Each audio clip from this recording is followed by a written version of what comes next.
Chinese hospitals and funeral homes were under intense pressure on Wednesday as a surging COVID-19 wave drained resources.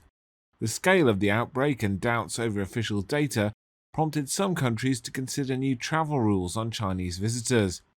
In an abrupt change of policy, China this month began dismantling the world's strictest COVID regime of lockdowns and extensive testing, putting its battered economy on course for a complete reopening next year. The lifting of restrictions came after widespread protests against them.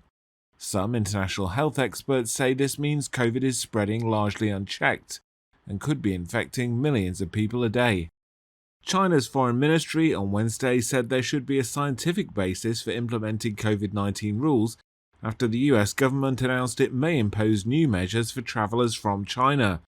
US officials made the announcement on Tuesday over concerns over a, quote, lack of transparent data coming from Beijing.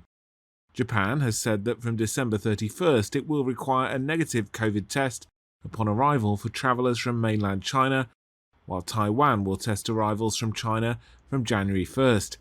Italy has also said it will impose mandatory testing for travelers from China. In a major step towards freer travel, China will stop requiring inbound travelers to go into quarantine from January 8th, authorities said this week.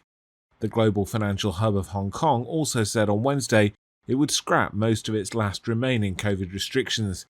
The speed at which China, the last major country in the world moving towards treating the virus as endemic, has scrapped COVID rules, has left its fragile health system overwhelmed. China reported 3 new COVID-related deaths for Tuesday, up from 1 for Monday.